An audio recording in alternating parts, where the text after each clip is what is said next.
If you think that after the Second World War, Europe was now peaceful, you're wrong. In the aftermath of the Second World War, people were still exposed, people were still fighting each other, and people were still ethnically cleansed. Stay tuned, because in this video I'm going to discuss the aftermath of World War II, what happened after the conflict.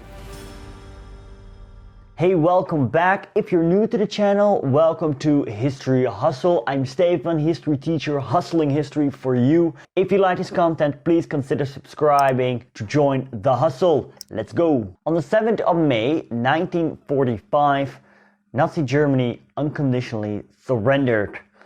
27 million Soviets had died. 4.5 million German soldiers had died, with an additional 1.5 million German civilians.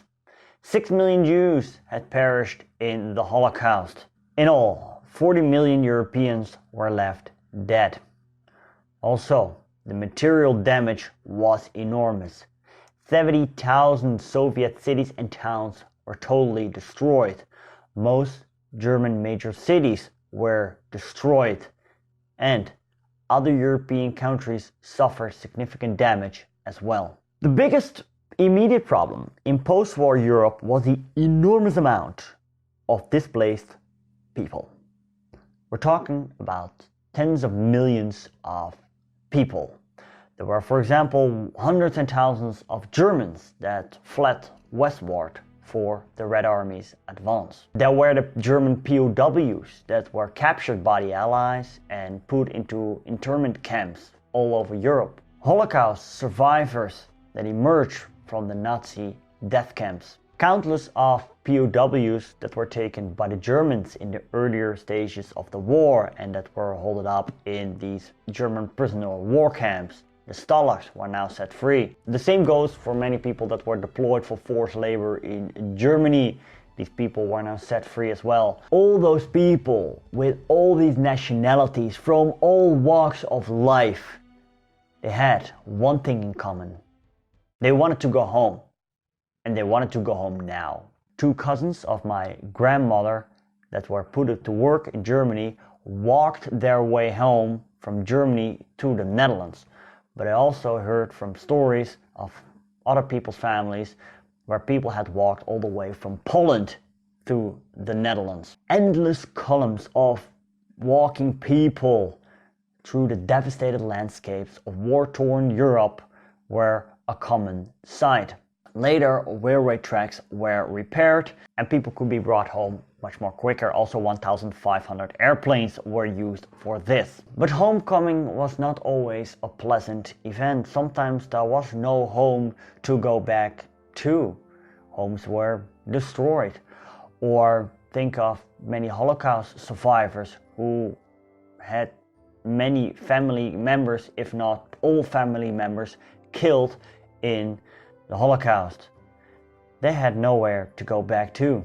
And even if you got back home to your family, you could say you left the war behind.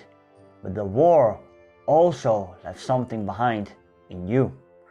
We can only guess how many people suffered from post-traumatic stress disorder. But statistics show that after the war, divorces skyrocketed.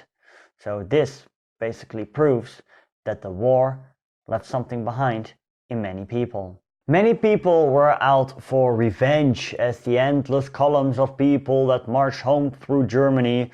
Theft and plunder of German property was a common phenomenon. Also, when the Red Army marched into Germany, the soldiers indulged themselves into actions of massive rape, and these horrible events kept repeating itself in the subsequent occupation by the Red Army of German territory. War rape was also committed by American troops. German and also many French women were raped. French colonial troops, mostly Moroccans, were notorious for their frequency of war rape. Nazi collaborators were punished. In the Netherlands, girls that had a relationship with a German soldier were called Moffenhoeren. crowd whores, and they were publicly shaved bald and humiliated. These events also occurred in Norway, Denmark, Belgium and France. In the latter country, collaborators were even lynched on the streets. Hundreds and thousands of Nazis and Nazi collaborators were put on trial. Most noteworthy were the Nuremberg trials, where Nazis as Hermann Göring, Rudolf Hess and Wilhelm Keitel faced their crimes. Here, terms as genocide and crimes against humanity were introduced. The Soviets held their own trials. Many cities laid in ruins, and there was a lack of able-bodied men to rebuild these cities. When you would walk in a random German city, you would see the total absence of men between the ages of 17 and 40. Most of them were either captured or dead. And those that were under Soviet captivity would be transported to the gulags, where many of them would die and not return home. So therefore, the women went to work. These so-called Trümmerfrauen, or rubble women, were basically removing the rubble from the streets. They had to learn the art of masonry. They recycled old bricks to build walls. They recycled German helmets to make colanders, and also old tires were made into soles. Eventually, public transport was restored, and when trams and metros started to move again, it gave people a sense of optimism. It would take many years for these cities to be rebuilt. Germany underwent some severe territorial changes, which I discussed in a previous episode. I'll put the link into the description. What you need to know for now is that basically Poland shifted 200 kilometers to the west at Germany's expense.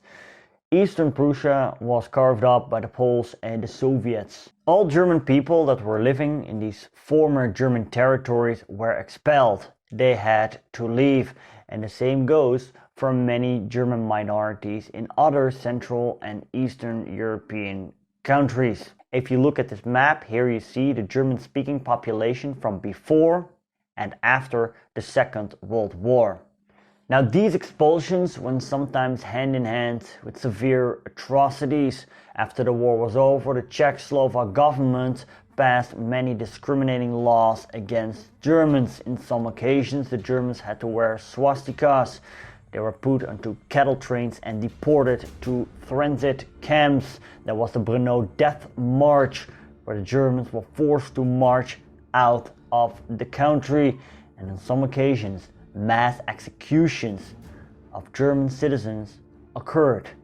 An estimated 19 to 30,000 German citizens have been slaughtered by Czechoslovak mobs and militias after the war. In countries as Poland and Ukraine, that was part of the Soviet Union, violence raged on for many years.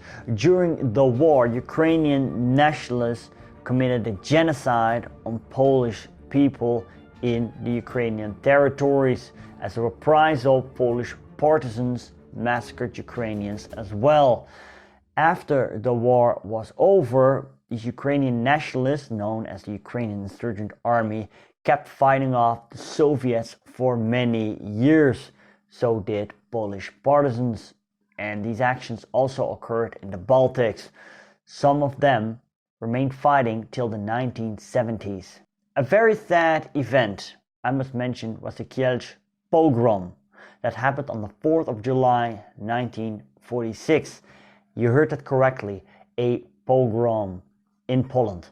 What started with a Polish boy who claimed he was abducted by a Jew ended up in a pogrom. Holocaust survivors were met with violence again. 40 of them were massacred and dozens of them were wounded. As a result of this, the remaining Jews decided to leave Poland for good, and they went to Palestine. In Greece, there was a civil war between royalists and communists that would last till 1949. The royalists claimed victory.